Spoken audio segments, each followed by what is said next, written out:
The courtroom was packed, air thick with tension, when the unimaginable happened.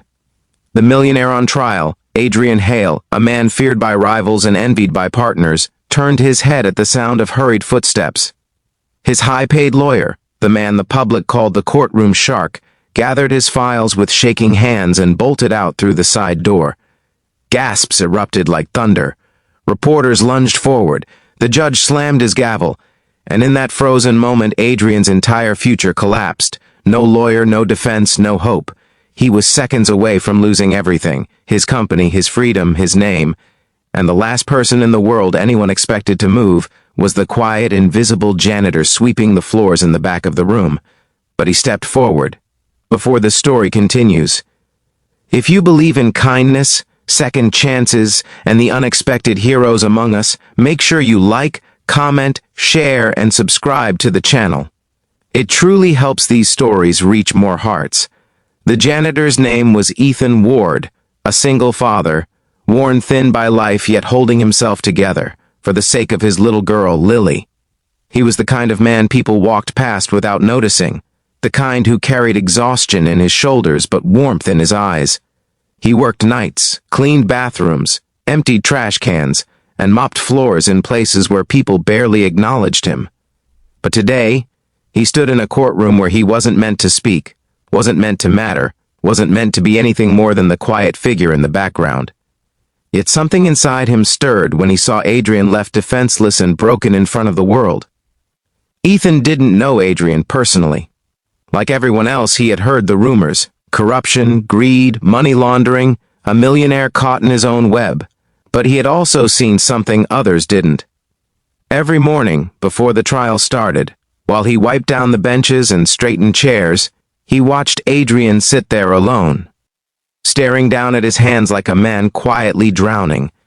No arrogance, no ego, just exhaustion. Ethan had learned to recognize that look. It was the same look he had when Lily had been sick with pneumonia and he couldn't afford the hospital bill. The same look he had the night his wife didn't come home and he became a single father overnight. He knew the face of a man carrying a burden too heavy for one heart. When the courtroom erupted in chaos after the lawyer fled, something in Ethan refused to stay silent. He stepped forward, clutching his mop so tightly his knuckles turned white. He didn't know what he would say. He didn't even know why he was walking. But he stood beside Adrian Hale as if drawn there by something larger than reason, perhaps purpose, perhaps instinct, perhaps the simple human understanding that no one deserved to face the world alone. The judge stared at Ethan as though he had lost his mind. The audience whispered.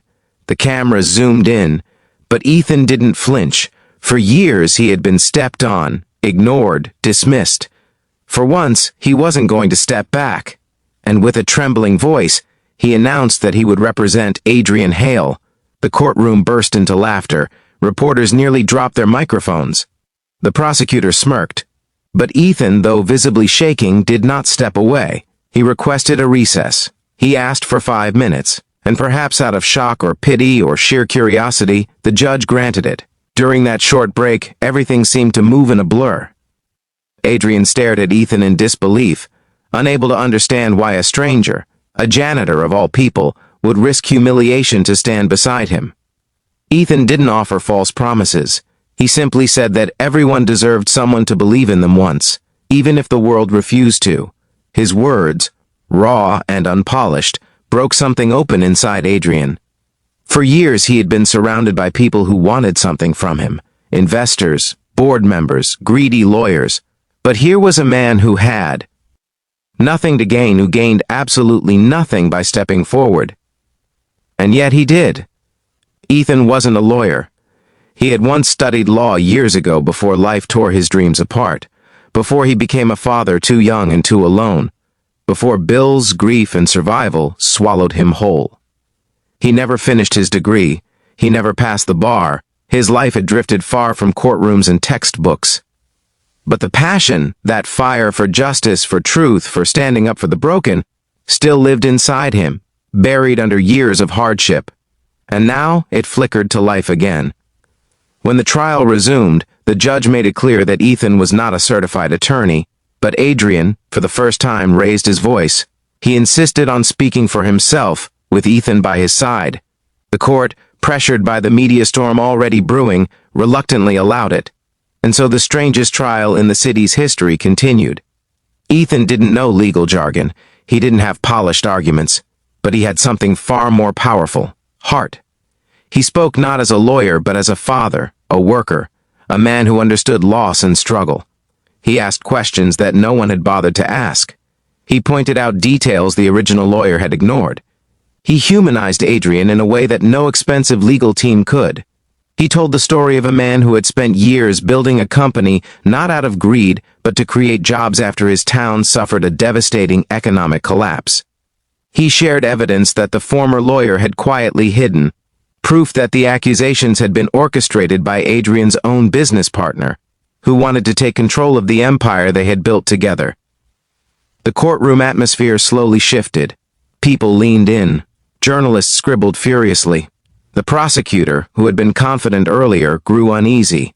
Ethan, despite his trembling hands and nervous voice, dismantled lies with sincerity and uncovered truths with courage. He wasn't perfect, but he was honest, and that honesty pierced through. The room like sunlight breaking through storm clouds. Off to the side, Lily watched from the gallery, legs dangling off the bench. She was proud, more proud than she had ever been. Her father, who she had seen mop floors and wipe mirrors and come home so tired he could barely stand, was now standing taller than she had ever seen him. She squeezed the backpack containing her drawings, one of which she had made that morning, a picture of her dad wearing a superhero cape. She didn't know what was happening legally, but she knew her father was doing something brave. As the trial unfolded over several days, Ethan returned every morning in the same worn uniform, carrying court files he had read overnight while Lily slept beside him. He had no legal team, no support, no experience, but he had determination. And slowly, Adrian began to open up to him. He shared things he had never told anyone, not his lawyer, not his staff, not even the media. He told Ethan about losing his wife to cancer, about drowning himself in work so he didn't drown in grief, about trusting the wrong people because he was too tired to notice betrayal growing at his doorstep. And Ethan listened, really listened, the way only someone who had been broken before could. The final day of the trial was a storm of emotion.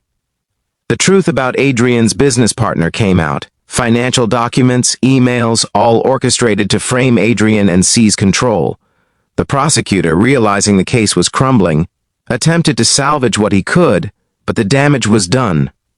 The judge, after hours of deliberation, finally returned with the verdict: not guilty. The courtroom exploded in noise, cheers from some, disbelief from others. Adrian closed his eyes, not out of triumph, but out of relief so deep it nearly brought him to his knees. Ethan stood still, breathing shakily, his entire body trembling from exhaustion and disbelief.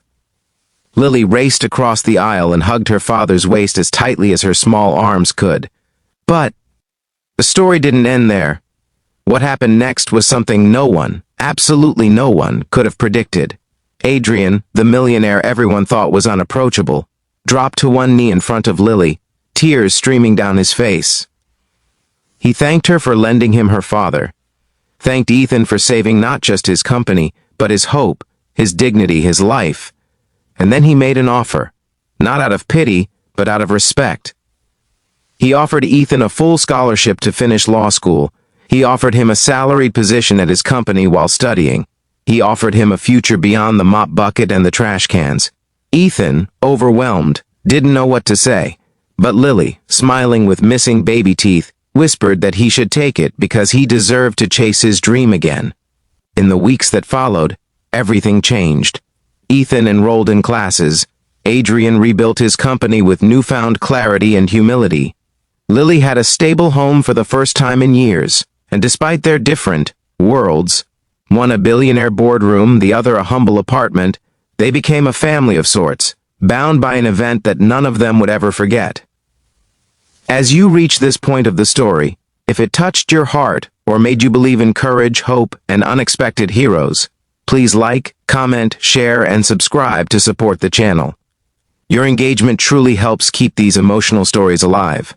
Before we end, here is a special request. Comment below what you would have done if you were in Ethan's shoes. Months later, on the day Ethan officially became a licensed attorney, he stood in a hall filled with graduates in crisp suits. Lily clapped wildly from the front row, her drawing of him now updated. No janitor's uniform, but a suit and a shining badge of achievement. Adrian stood beside her, looking more like a proud brother than a millionaire, and as Ethan stepped forward to receive his certification, he felt something he hadn't felt in years. Lightness. He had lost so much, struggled so long, carried so many silent battles.